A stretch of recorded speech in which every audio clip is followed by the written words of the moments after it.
At this time, for our opening remarks, I'd like to call upon Ms. Krista Haugen. Krista is a former flight nurse who survived a helicopter crash while on duty in 2005, 1 month on the heels of a fatal crash and her program in which 3 of her friends and colleagues perished. She has since co-founded the Survivors Network for Air and Surface Medical Transportation and is a board member of the Air Medical Memorial. She presently works as an emergency nurse and has 20 years of emergency and critical care experience. Ms. Haugen.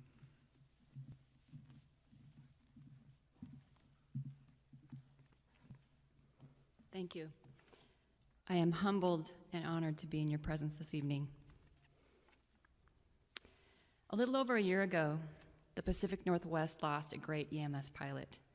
Lou Stanford was formerly a military man, a well-loved husband and father, a dedicated coworker with an unsurpassed sense of humor, and a dear friend to many. Now, unlike those we honor here this evening, Lou died of cancer, and so as he knew he was dying, he had a chance to say goodbye. In the days before he died, he said to his wife, Rose, "Well, I didn't live long, but I sure lived wide." Anyone who knew Lou would agree. He lived his life to the fullest and spent much of it in service to others. I know that those we honor here this evening lived their lives in a similar way, for that is the nature of the people who are called to EMS. From those who work the front lines to those behind the scenes, these are the people that answer a call that says, help. It takes a certain type of person to enter into somebody else's crisis and manage it selflessly with skill and compassion. EMS providers across this nation make life and death decisions every day, facing a myriad of emergencies, injuries, and illnesses ranging from minor to life-threatening, involving anyone, anywhere, young to old, from cities to towns, mountains to prairies, deserts to the tropics. In reality, it is a career that carries risk. Risk on the streets, risk in the air, and risks to the spirit and soul as we constantly bear witness to the pain of others and give deeply of ourselves to help ease suffering.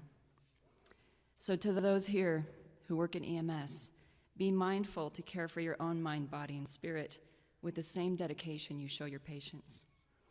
Because this devotion to duty, as noble as it is, can take a toll on people and relationships, and it is with gratitude that we acknowledge the family and friends who stand by us when we bring our work home in one way or another, when we've given everything we have that day to strangers, and when we can do nothing but sleep because we've been up all night. It takes a special kind of person to be with EMS people, and we thank you for all of the sacrifices you've made in support of us, supporting others. Those we honor here tonight made the ultimate sacrifice and lost their lives doing this work that was their passion. And so we gather to honor their memories, to reflect on their lives of service, and to pay our respects. Let us be reassured that those we have lost are at peace, their souls set free. To adapt the poem High Flight by John McGee Jr., "Oh, they have slipped the surly bonds of earth and danced the skies on laughter-silvered wings. Sunward they've climbed and joined the tumbling mirth of sun-split clouds, put out their hands and touched the face of God." These memorial services should serve as a wake-up call to the country and remind us of the invaluable service of people in EMS and the profound ripple effect of their loss. For their sake and for the sake of our patients, may we all continue to work even more diligently to keep our EMS system and providers safe and healthy so that they can continue their life's work of helping others. To the families and friends of patients, John and Isla Mae and Terry, patients we have lost when amidst our attempt to help, something went terribly wrong.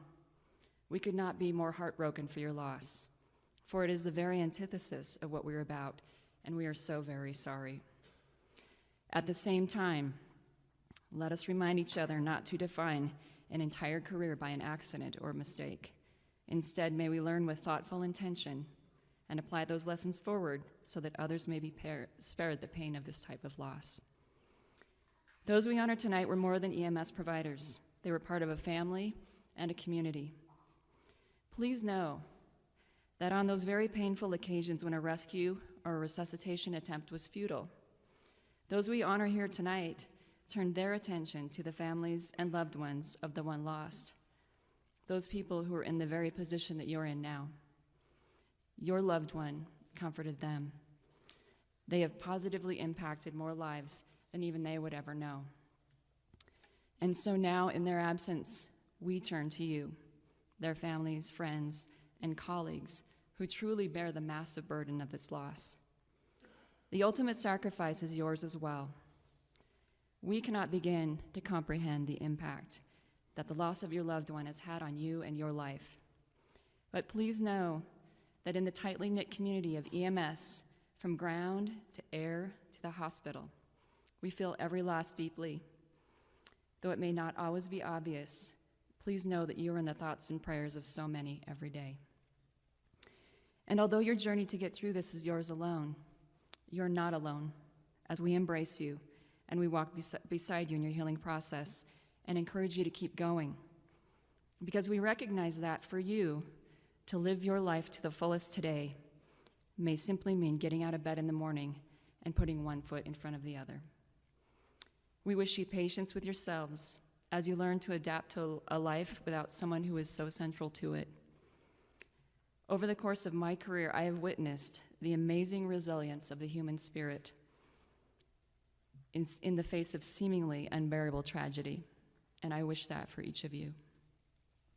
May we all remember that long after the memorial services have ended, after those of us not directly impacted move on with our lives, the families and friends of those we have lost still grieve and still walk the long road of picking up the pieces of their lives and putting them back together in a way that makes sense to them. Be patient with us and with those around you who care about you, as we may not always say the right thing or do the right thing. But please know at the end of the day, our most ardent wish for you is that you are restored to a place where you can find joy in your life again, peace in your heart, and in following the example of those we have lost, live your life to your fullest potential. Let this memorial service be a reminder to you that your communities and your country are so grateful for the service of your loved ones. We stand with you in your grief, wish you hope for your future, and we will always remember. May God bless you and keep you.